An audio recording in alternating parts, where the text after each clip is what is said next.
আসসালামু আলাইকুম, সবাই কেমন আছেন? আশা করছি আলহামদুলিল্লাহ আল্লাহর অশেষ রহমতে সবাই ভালো আছেন। তবে ভালো থাকা কথাটা এই মুহূর্তে বলতে গেলেও নিজের কাছেই ভীষণ সংকোচ বোধ হচ্ছে।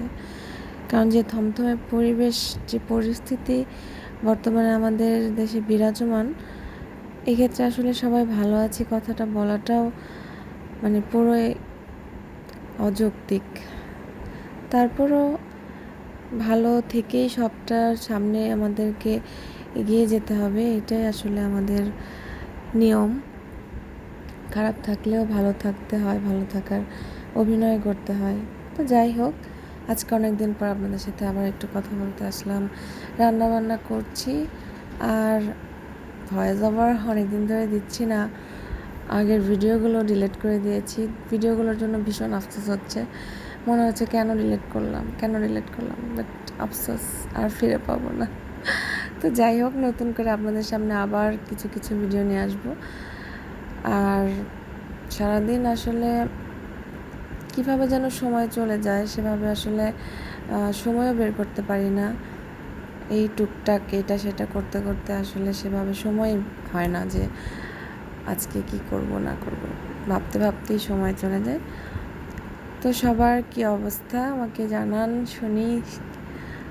আর অবস্থা আর কি বলবো, সবারই একই অবস্থা, একই রকম সবার মনের মধ্যে হচ্ছে, এটা বুঝতে পারছি, কিন্তু কি আর করার। যাই হোক, তো রান্না করছি, ওটা শুটকি ভুনা করছি, চাপা শুটকি ভর্তা করছি, আর কচু দিয়ে চিংড়ি মাছ রান্না করছি। তো কার কাছে কেমন লাগছে, এক একজনের খাবার রুচি চাহিদা এক এক রকম। আর প্রতিদিন খাবার আইটেমও চেঞ্জ হবে, এটাও তো ভীষণ স্বাভাবিক। একরকম খাবার তো আর সবসময় খাওয়া হয় না। তো আজকের এই মেনুগুলোই রান্না হচ্ছে, এই রান্নাগুলো করছি। তো বাহিরের দেশগুলো থেকেও ভীষণ সাড়া পাওয়া যাচ্ছে। আর আমরা যারা আছি সাধারণ জনগণ, তাদের উপরে ভোগান্তিটা বেশি।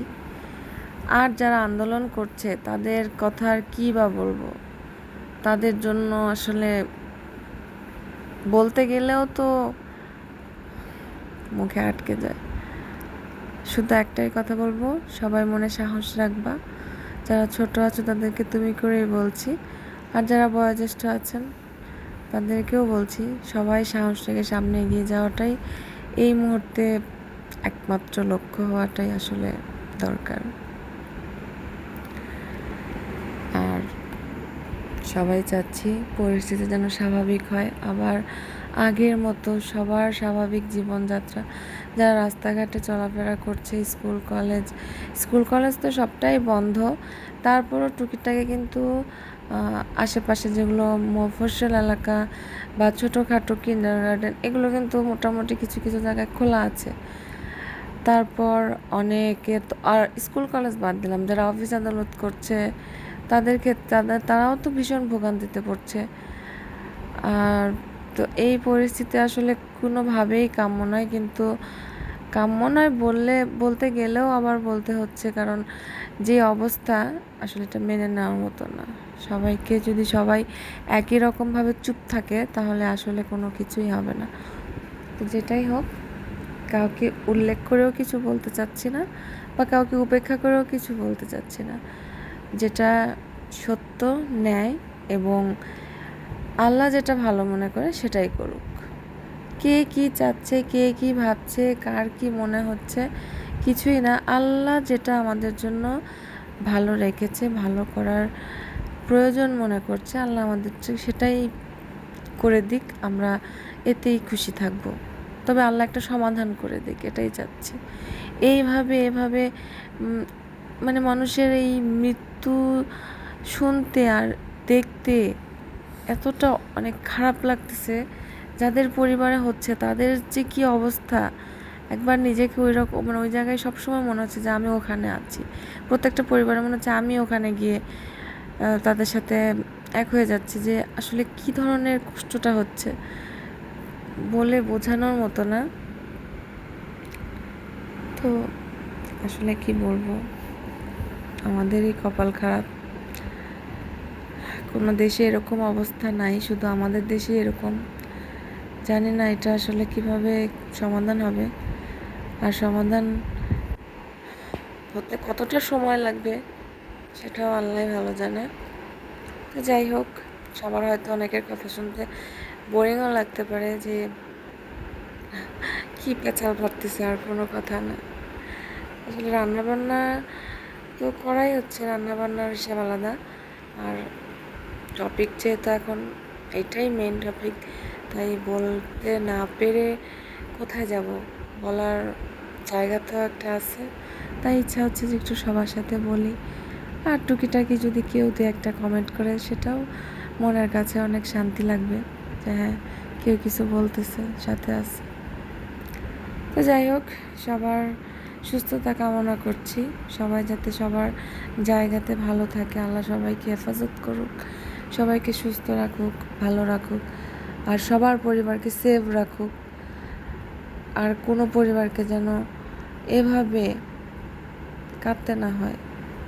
আর এরকম তাজা প্রাণগুলো, মানে সবার মানুষ করা সন্তান, আর সবার মানে এত কি বলবো, এইরকম মৃত্যু আসলে মেনে নেওয়ার মতো না। এরকমভাবে কেউ চলে যাওয়াটা আসলে একটা আছে যে হ্যাঁ, হঠাৎ অ্যাক্সিডেন্ট হচ্ছে, হঠাৎ অসুস্থ হয়ে মারা যাচ্ছে, স্ট্রোক করতেছে বা এটা সেটা, কিন্তু এরকম চোখের সামনে মানে জানতেছে যাদের পরিবারের সন্তানরা এরকমভাবে যাচ্ছে, তাদের বাবা মার ফিলিংসটা কীরকম, যে অনিশ্চিত কী হবে কী হবে, আসলে বলার কিছু নাই। তো অনেক কথা বললাম, আর রাজনীতি নিয়ে কথা বলাটা আমার ভালোও লাগে না, কিন্তু আসলে এরকম পরিস্থিতি দাঁড়াইছে যে কথা না বলেও কিছু পারা যায় না। মানে যে বুঝে না সেও দু চারটা কথা বলতে আসে, যারা মানে মূর্খ সমাজের মানুষও, যারা মানে কিছু রাজনীতির রও বুঝে না, তারাও হয়তো বা কি তারাও এখন কথা বলতেছে, তারাও এটা বুঝে গেছে যে কোনটা ঠিক কোনটা বা ঠিক। তো আমিও একদম সাধারণ একজন মানুষ, একদম ঘরের কোনায় থেকে কিছু বলতেছি। তো কেউ কিছু মনে করবেন না, যাই বলছি সমসাময়িক বিষয় নিয়ে একটু আলোচনা হলো, কথা বললাম। খারাপ লাগতেছে, টিভি দেখতেছি বা যেখানেই, এতদিন তো কিছুই জানতে পারি নাই, সব কিছুই টোটাল বন্ধ ছিল। যতটুকু জানছিলাম যখন, তো তখনও আসলে সেভাবে বলার সুযোগ পাই নাই।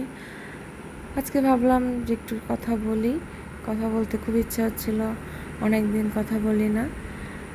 তো সবাই ভালো থাকবেন। আর রান্নাবান্না তো দেখলেন, রান্না আসলে এক এক এলাকার রান্না এক এক রকম। আমাদের রান্না অনেকে দেখে হয়তো ভাবতে পারে যে এটার সাথে এটা ম্যাচ হচ্ছে না, বা এটা এরকম কেন করে। তা এক এক মানে আসলে এটা যার যার অভিরুচি। তো যাই হোক, আবার একটু বাজারঘাটও আসলে এখন সব কিছু এত থমথমে অবস্থা যে কোথাও গিয়ে সব কিছুর দামও যেরকম চড়া। আর এই যে ছোটো মাছ নিয়ে আসছে আব্বু আজকে, মাছগুলো বেশ ফ্রেশ ছিল, তো কাটতেছিল, আর আমি ভাবতেছিলাম যে একটু আপনাদের সাথে শেয়ার করি।